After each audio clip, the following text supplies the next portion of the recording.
Hello दोस्तों, तो आज हम डिस्कस करने जा रहे हैं ग्रेविटेशनल के बारे में, गुरुत्वाकर्षण के बारे में। ये जो गुरुत्वाकर्षण होता है, ये इससे एक क्वेश्चन फिक्स होते हैं जनरल कॉम्पिटिटिव एग्जाम में, खासकर तो एसएससी में। तो बिना टाइम लिए हम लोग स्टार्ट करते हैं। तो गुरुत्वाकर्षण जो होता है एक तरह का बल होता है जो पृथ्वी के द्वारा लगाई जाती है।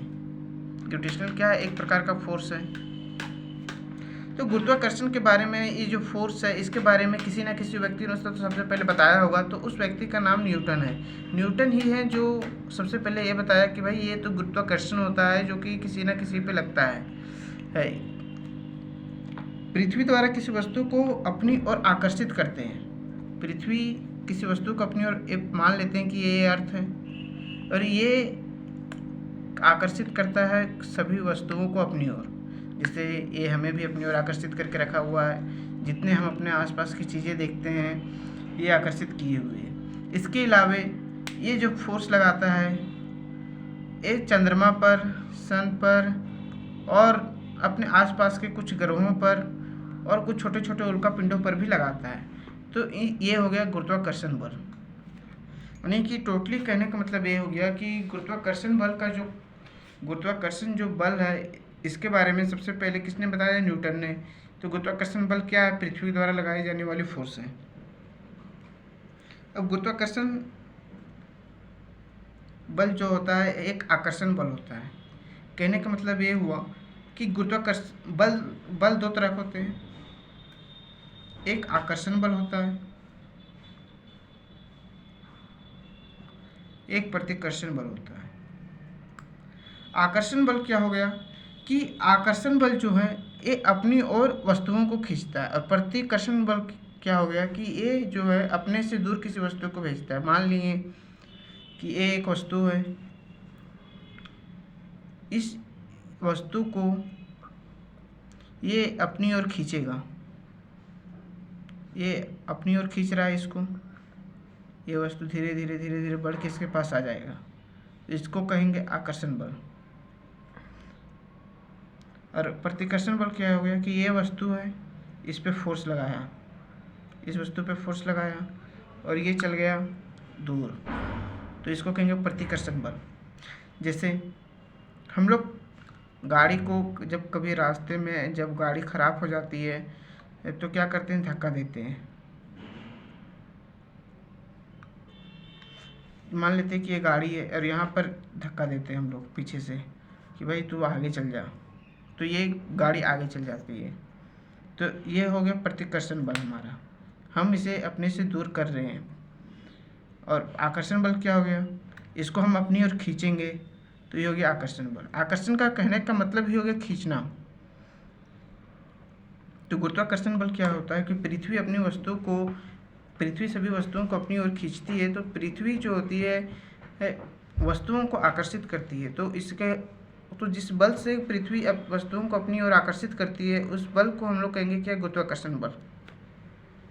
तो गुरुत्वाकर्षण बल ये हो गया इसका डेफिनेशन और इसका बारे में जो बताया सो। लेकिन इसमें ये क्वेश्चन नहीं पूछता है। क्वेश्चन क्या पूछेगा? तो गुरुत्वाकर्षण बल जो होता है इसमें एक नियम है, गुरुत्वाकर्षण का सार्वत्रिक नियम। गुरुत्वाकर्षण का सार्वत्रिक नियम इसे पूछता है। अब ये जो नियम है इसे न्यूटन ने दिया है। इस नियम को किसने दिया? न्यूटन ने दिया पहले। तो क्या कहता है न्यूटन? न्यूटन ने इस नियम के बारे में क्या कहा? न्यूटन ने बोला कि भाई एक फोर्स है जो गुरुत्वाकर्षण, एक बल है जो दो पिंडों के बीच लगने वाले बल है। मान लेते हैं कि ये एक वस्तु है और ये भी एक वस्तु है, ठीक। इसको मान लिए कि इसका मास m1 है, इसका मास m2 है। अब इनके बीच का डिस्टेंस हो गया r। तो ये जो फोर्स है ये इसको खींचेगा अपनी ओर, ये इसको खींचेगा अपनी ओर। तो ये हो गया पिंड, ये हो गया पिंड, इसका मास m1, इसका मास m2 और इसके बीच का डिस्टेंस r। तो न्यूटन ने कहा कि भाई ये जो पिंड है इस पर फोर्स लगाएगा, ये भी पिंड इस पर फोर्स लगाएगा, इधर इसको फोर्स लगाएगा। तो न्यूटन ने बोला कि भाई ये जो पिंड होता है, ये पिंड जो फोर्स लगाते हैं एक दूसरे पे, इनके बीच के जो फोर्स है वो डायरेक्टली प्रोपोर्शनल होता है इसके मास के गुणनफल की। तो हमने क्या कर दिया कि F डायरेक्टली प्रोपोर्शनल कर दिया m1 m2। तो ये जो फोर्स है, इस प्रोपोर्शनलिटी साइन हटेगा तो एक कांस्टेंट आएगा, तो कांस्टेंट डाल दिए हम लोग g m1 m2। मान लिए g नहीं, इसको k मान लिए। फिर न्यूटन ने क्या बोला, ये हो गया पहला पॉइंट। दूसरा, फिर न्यूटन ने बोला कि भाई इनके बीच का जो फोर्स है ये डिस्टेंस के अनुसार भी वेरी करेगा। तो डिस्टेंस के अनुसार कैसे वेरी करेगा, तो न्यूटन ने बोल दिया कि भाई ये जो फोर्स है ये इसके वर्ग के इन्वर्सली प्रोपोर्शनल हो जाएगा। इसके बीच आर के डिस्टेंस जो है आर, इनके वर्ग के इन्वर्सली प्रोपोर्शनल हो जाएगा। तो जब ये प्रोपोर्शनलिटी साइन देंगे तो ये जो हो गया फिर से आ गया, प्रोपोर्शनलिटी साइन हटा के एक कांस्टेंट मान लिए पी दे दिए कोई कांस्टेंट 1/r²। अब इसको और इसको हम मिलाते हैं तो F बराबर क्या आ जाएगा, k m1 m2 बट्टा p r²। और ये जो F बराबर आ गया k/p को हम लोग एक जगह रखें m1 m2 r²। k/p को हम लोग क्या कहिए, इसको g लिख दिए, g m1 m2 बट्टे r²। और ये जो g है इसका वैल्यू होता है 6.67 इंटू 10⁻⁻11 न्यूटन मीटर स्क्वायर पर kg²। इस g को जब कैलकुलेट किया गया जब g का जब प्रैक्टिकली निकाला गया g का वैल्यू, तो g का मान कितना है 6.67 न्यूटन मीटर स्क्वायर पर kg²। ठीक, तो ये जो न्यूटन मीटर स्क्वायर पर kg² इसका यूनिट हो गया। तो इसका यूनिट निकालने के लिए हम लोग इसको क्या करते हैं कि F बराबर जब आया हम लोग का g m1 m2 बटे r², तो g बराबर क्या आ जाएगा, F इंटू r², इधर गया और डिवाइड में a वाला आ गया m1/m2। हम लोग जानते हैं क्रॉस मल्टीप्लिकेशन में कि F इंटू r² होता है और a वाला इधर नीचे, इसका नीचे आ जाता है। तो क्रॉस मल्टीप्लिकेशन किए, अब सबका ऐसा यूनिट लिख दिए। मान लिए कि ऐसा यूनिट निकालना है जी का। तो फोर्स का हो गया न्यूटन, r², r एक डिस्टेंस हो गया, तो डिस्टेंस का हम जानते हैं ऐसा यूनिट मीटर होता है, तो इसका मीटर स्क्वायर। ये मास है तो इसका केजी, और ये भी मास है तो इसका भी केजी। तो इस तरह से न्यूटन मीटर स्क्वायर इंटू बट्टे केजी स्क्वायर हो जाएगा, ये दोनों गुना होके, और ये हो गया न्यूटन मीटर स्क्वायर पर kg²। किसका, ऐसा यूनिट ऑफ जी। ठीक, अब हम लोग स्टार्ट करते हैं कुछ कंडीशनल क्वेश्चन। क्या स्टार्ट कर रहे हैं कि कुछ कंडीशनल क्वेश्चन जो होते हैं, मान लेते हैं कुछ कंडीशनल क्वेश्चन स्टार्ट करने वाले हैं हम लोग। कंडीशनल क्वेश्चन,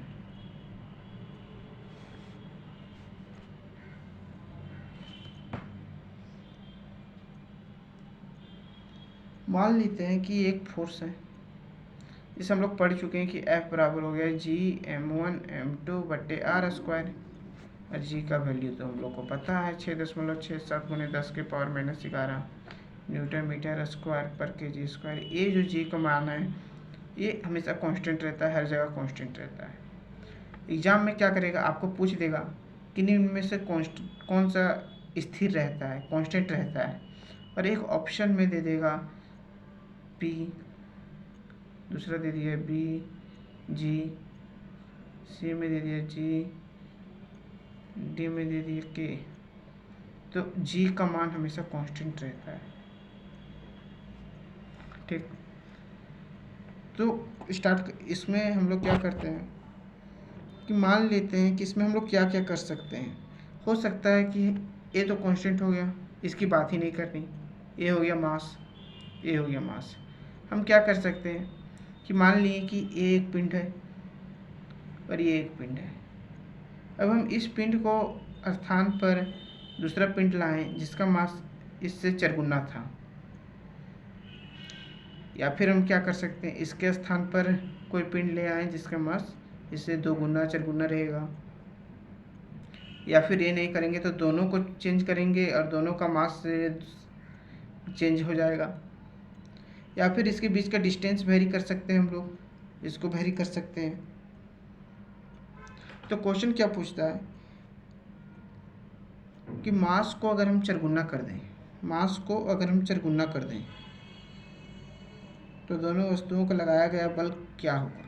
तो मान लेते हैं कि भाई F बराबर मेरा मास को क्या कर रहे हैं 4 गुना 4 टाइम्स। मान लिए कि M मेरा मास पहले 1 था और अब क्या हो गया 4 हो गया।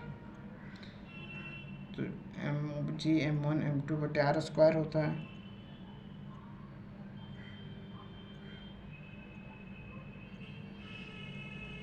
तो भाई हम लोग पहले पिंड का द्रव्यमान बढ़ाए हैं, तो m की जगह क्या रखेंगे 4 रख देंगे g m2/r²। यहाँ तो 1 है इंटू में, तो 1 का वैल्यू तो m है ना हमारा, तो ये F बराबर हो गया। तो F बराबर 4F', मतलब F' बराबर इतना हो गया। तो F बराबर इतना हो गया। तो F' बराबर 4F, मतलब चरगुना मास को चरगुना करने पर फोर्स जो है वो भी चरगुना हो जा रहा है। अब क्या करेंगे, मान लेते हैं कि डिस्टेंस, क्वेश्चन ये भी पूछ सकता है कि डिस्टेंस को चरगुना करने पर क्या होगा। तो आपको क्या करना है कि एक मान लेनी है कि r बराबर, पहले तो डिस्टेंस मान लेना है कि भाई एक पिंड था, एक पिंड ये है, इनके बीच की दूरी r है।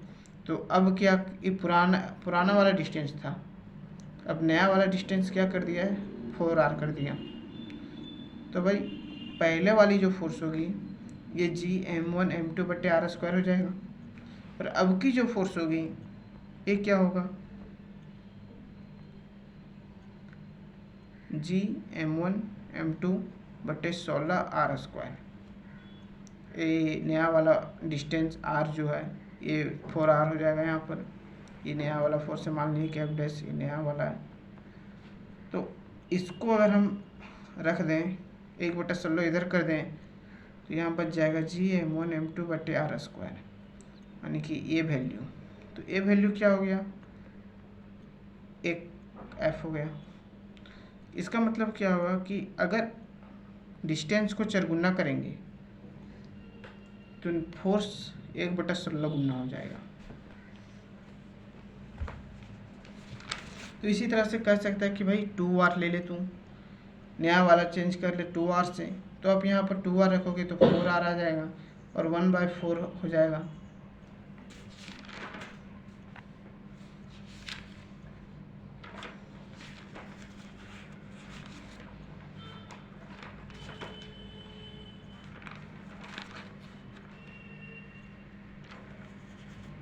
अब हम लोग देखने वाले हैं जी, छोटा जी, जिसे गुरुत्वाकर्षण गुरुत्वीय त्वरण कहते हैं। गुरुत्वीय त्वरण, गुरुत्वीय त्वरण क्या होता है, तो कोई वस्तु ऊपर से पृथ्वी है, मान लीजिए पृथ्वी है, मान लिए कि आप एक बॉल है, इसको पृथ्वी से एक बॉल ऊपर उठा लें तो ये नीचे जाएगी एक त्वरण के साथ। फोर्स लगेगा किसका, गुरुत्वाकर्षण का। तो जिस त्वरण से ऊपर जाएगा उसको कहेंगे गुरुत्वीय त्वरण, जिस त्वरण से नीचे आएगा तो उसको कहेंगे गुरुत्वीय त्वरण। लेकिन इसमें क्या है कि इसमें गुरुत्वाकर्षण बल ही लगना चाहिए, ठीक। तो इसको छोटा जिससे डिनोट करते हैं, जिसका वैल्यू होता है 9.8 और त्वरण का यूनिट होता है मीटर/सेकंड²। इसका मान हर जगह वेरी करते रहता है। चंद्रमा पर एक अर्थ के लिए, एक इसके लिए अर्थ के लिए चंद्रमा पर कितना होता है, तो जी का वैल्यू चंद्रमा पर, जो चंद्रमा यानी मून पर जो होता है वो जी सन के, जी अर्थ के 1/6 मल्टीपल में होता है। यानी कि पृथ्वी पर यानी कि 9.8 को 6 से भागा कर देते हैं, जो आएगा वही हो जाएगा चंद्रमा पर का जी का वैल्यू। जी का वैल्यू जो होता है वो चेंज करते रहता है हर जगह। जी का मान सबसे अधिक कहाँ पे होता है, अब हम देखने वाले हैं कि जी का मान सबसे अधिक कहाँ पे होता है। तो आइए मान लिए कि ये हमारा अर्थ है, ठीक। ये हो गया हमारा नॉर्थ पोल, ये हो गया साउथ पोल, ठीक।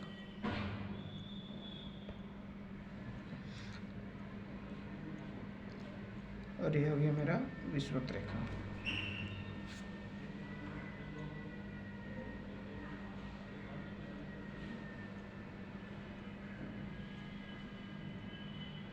विषुवत रेखा पर जी का मान क्या होता है, मिनिमम।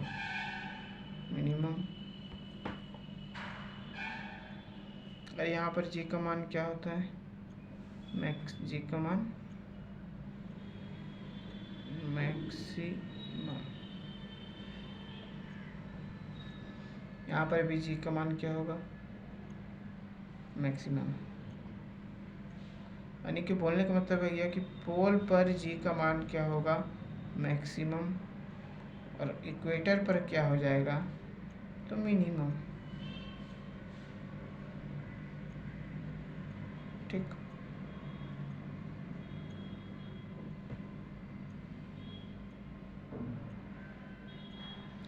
अब हम लोग देखने जा रहे हैं कि पृथ्वी पर जो होता है किसी गुरुत्वाकर्षण, मतलब पृथ्वी पर एक वस्तु है तो उसमें कुछ भार होता है और द्रव्यमान होता है।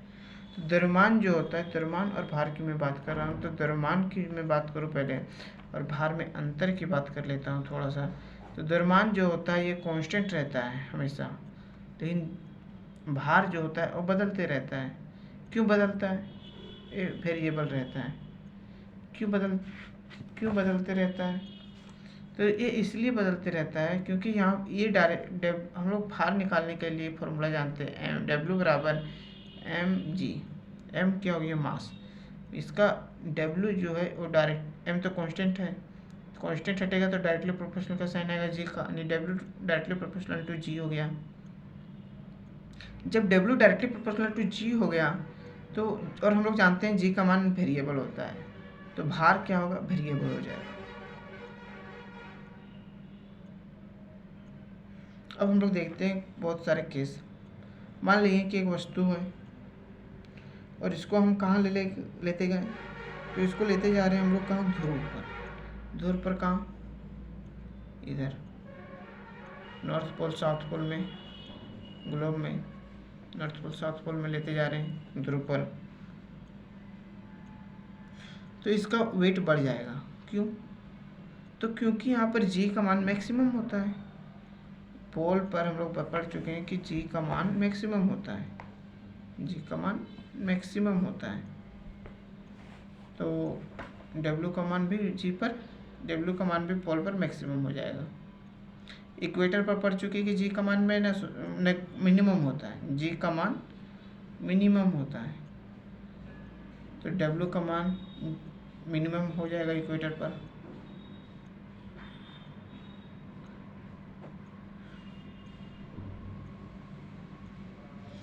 और यही अगर हम पृथ्वी के सेंटर पर आ जाते हैं तो जी का मान यहाँ पर क्या हो जाता है, जीरो। जी का मान जीरो और डब्ल्यू बराबर एम जी, यहाँ पर जी जीरो तो डब्ल्यू भी जीरो हो जाएगा। सेंटर पर वस्तु का जो होता है वो जीरो हो जाता है भार।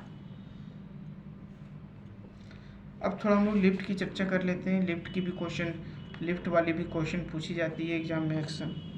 तो कोई वस्तु मान लेते हैं कि कोई लिफ्ट है, ये कोई लिफ्ट है भाई, और इस पे एक बंदा खड़ा हुआ है, बैठा हुआ भी रह सकता है, खड़ा है। और ये जो लिफ्ट है ये किसी रस्सी से, किसी स्ट्रिंग से जुड़ी हुई है, एक रस्सी से बंधी, एक तार से, मोटी तार से बंधी हुई होती है। उसकी अपनी क्वालिटी होती है कि वो टूटे नहीं। तो ये जो तार से जुड़ी हुई है ये ऊपर जा रहा है, मान लेते हैं लिफ्ट क्या कर रहा है, ऊपर जा रहा है। तो भाई को लगेगा क्या कि साला मैंने ज़्यादा खाना खा लिया इसीलिए मेरा वेट बढ़ा हुआ लग रहा है। तो ये असल में इसका खाना खाने से नहीं बढ़ रहा है, ये ऊपर जा रहा है इसलिए इसको लग रहा है कि मेरा भार बढ़ गया। यानी कि लिफ्ट के ऊपर जाने के केस में क्या होता है, भार बढ़ा हुआ महसूस होता है। अगर अब ये भी हो सकता है भाई ऊपर ही तो नहीं जाएगा, हमेशा नीचे भी आ जाएगा। तो मान लेते हैं कि लिफ्ट अब नीचे आ रहा है, यही बंदा है, सेम बंदा, और लिफ्ट नीचे आ रही है, ठीक। तो इसको लगेगा अरे अभी तो मैं तो ऊपर भार खा लिया था ज़्यादा, अब इसको लगेगा कि मैं तो खाया ही नहीं, आज 2 दिन से भूखा हूँ, भाई मेरा तो वेट घट गया। तो लिफ्ट के नीचे आने से इसके भार में कमी हो जाती है। असल में W बराबर होता है mg, W बराबर mg। मान लेते हैं कि अगर लिफ्ट ऊपर जाती है तो g का मान क्या होगा, बढ़ रहा है, g का मान बढ़ेगा। ऊपर जाने के केस में क्या होता है, g का मान बढ़ता है, इसलिए W का मान बढ़ जाता है। नीचे आने के केस में क्या होता है, g का मान घटता है, g का मान घटेगा, इसलिए W का मान घटेगा। सिंपल बात है, कोई ज़्यादा दिमाग लगाने वाली बात है ही नहीं यहाँ पे। मान लेते, या भी तो हो सकता है ना भाई क्या कर रहा था ये बंदा, जो गया मस्त सिनेमा देखने के लिए जा रहा था लिफ्ट से, लेकिन लिफ्ट के अंदर बैठा और क्या हुआ कि इसकी रस्सी टूट गई लिफ्ट की और यह अचानक से नीचे गिरने लगा। अब ये बेचारा क्या होगा, अचानक से तेज़ी से नीचे गिरेगा तो ये तो कुछ देर के लिए हवा में आएगा, कभी कभी एयर में आ जाएगा, तो इसका भार क्या लगेगा इसको कि भाई मेरा तो कुछ होगा नहीं, इसको तो पहले तो टेंशन होगी। लेकिन असल में फिजिक्स क्या लगेगा इसमें कि ये भार इसको कुछ, इसका भार शून्य हो जाएगा, भार क्या हो जाएगा, शून्य।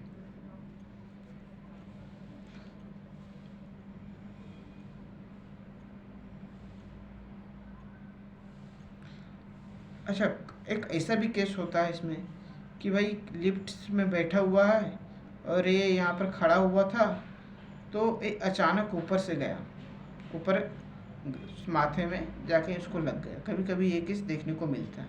तो ये केस कब देखने को मिलता है, जब जी का मान हम लोग जानते हैं कि 9.8 मीटर पर सेकेंड स्क्वायर होती है, तो लेकिन जो इसका त्वरण होता है, इसका लिफ्ट का, तो जो लिफ्ट का त्वरण होता है ये ऊपर की ओर, मतलब इसका त्वरण अगर हम इससे बढ़ा दें जी का वैल्यू, यानी इसका एक्सेलरेशन जो होगा, इसका वैल्यू हम लोग 9.8 से बढ़ा दें, तो यह बंदा क्या करेगा, हवा में पहले तो अटकेगा, पहले तो एयर में जाएगा, फिर ऊपर में टकराएगा और फिर इसको लगेगा नहीं भाई एक इसका जो लिफ्ट का त्वरण है ये 9.8 से ज़्यादा हो गई, यानी कि जी से ज़्यादा हो गई।